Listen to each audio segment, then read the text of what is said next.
A 2-lane highway in the high desert, long after midnight. A driver is doing 60 with the windows up.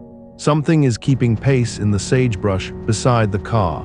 It runs on 4 legs, then on 2, and its stride never changes. At the next rise, it turns its head, and the face is not an animal's. The driver does not slow down until sunrise. Half the internet tells this story now. Late-night forums, trail cam channels, a ranch in Utah with its own television show.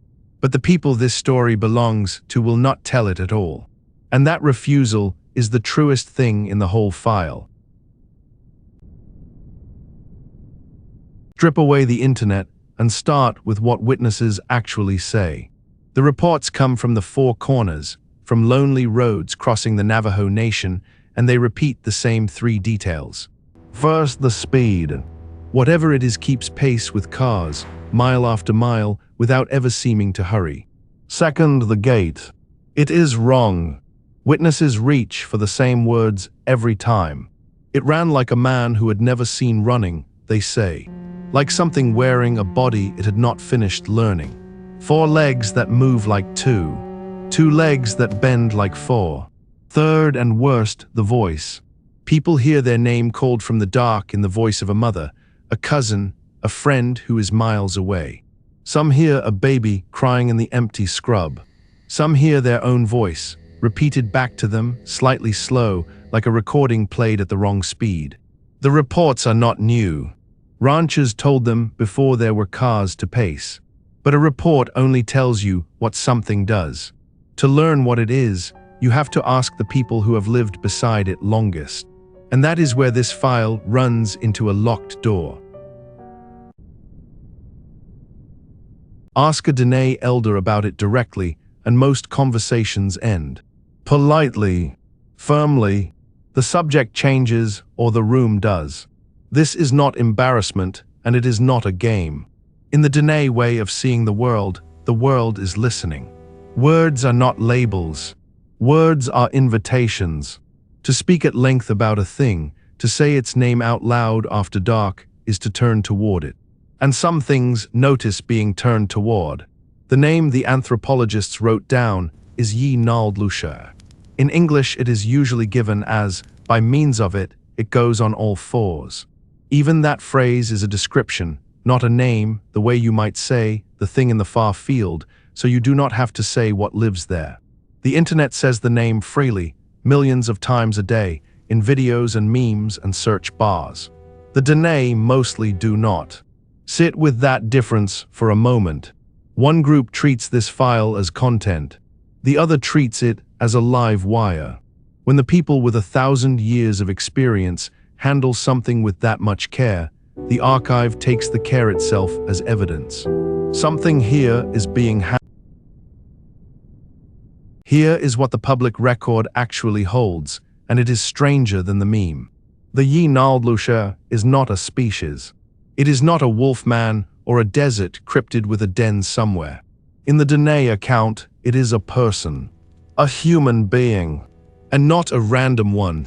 The tradition holds that this power belongs to a witch, a practitioner who has taken the way of healing and turned it inside out. The Diné healing way is a path of long training, of songs and knowledge meant to restore balance. The record says a corrupted few learn it and then choose the opposite road, using what they know to harm instead of heal. And the record says the door into that road is a price. To gain the power, the accounts agree, the initiate must destroy what they love most. The versions differ on details, and the details are not ours to print. What matters is the shape of the idea. This is not a monster that happens to you, like a bear on a trail. It is a neighbor who chose. Someone who sat at the same fires, ate the same food, learned the same songs, and decided to spend all of it on hunger. The Diné do not fear an animal in the hills.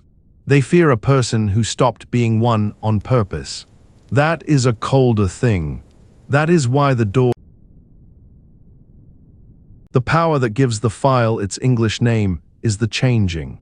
The accounts say the witch takes the skin of an animal and takes the animal's shape with it. Coyote, wolf, owl, crow, vox. Each shape is a tool chosen for a job. A wolf for distance and speed. An owl for silence and night. A crow for watching from the open sky where nobody looks twice. But every version of the record agrees on one detail, and it is the detail that fills the witness reports. The eyes do not change. Whatever shape it wears, the eyes stay human. A coyote that meets your headlights and holds the stare like a man. An owl on a fence post at dusk whose gaze has weight to it.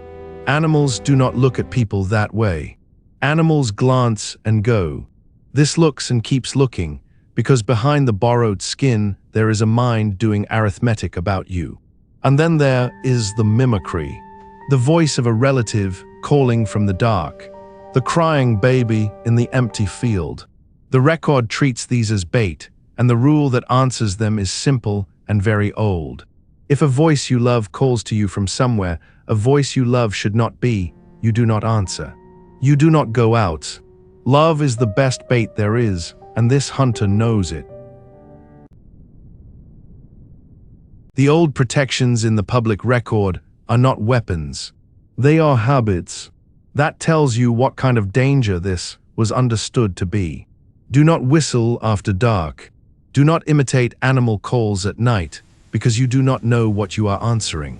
Do not talk about them at length and never boastfully, because attention travels both ways.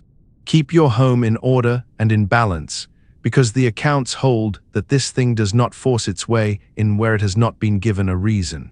If you must speak of it, speak in daylight. The record does mention harder remedies.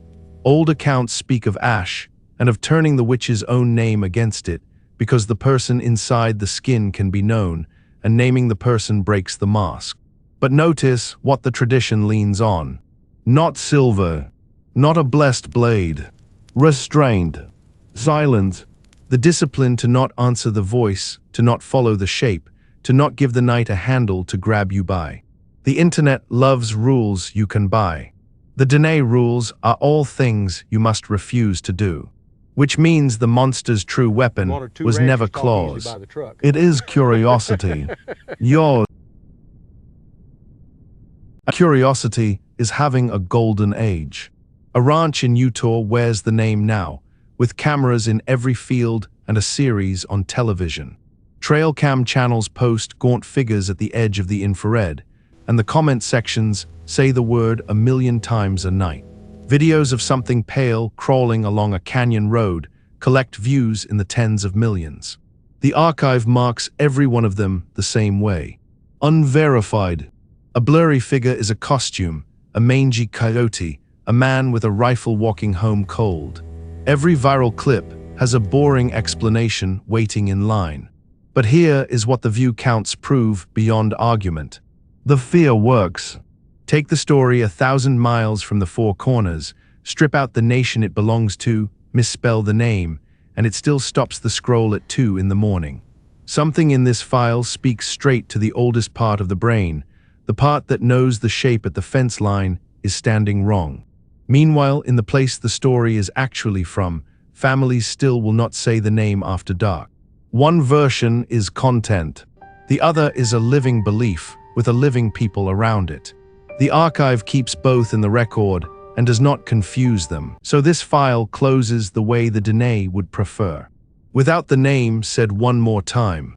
If you drive the high desert at night and something keeps pace at the fence line, hold the wheel, hold your eyes forward, and do not answer anything that calls you by name. The archive files this one under a number, not a name. Out of respect. And if we are honest, out of caution. Next, the archive opens Winter's file. The old people of the North say it is never full. Not once. Not ever.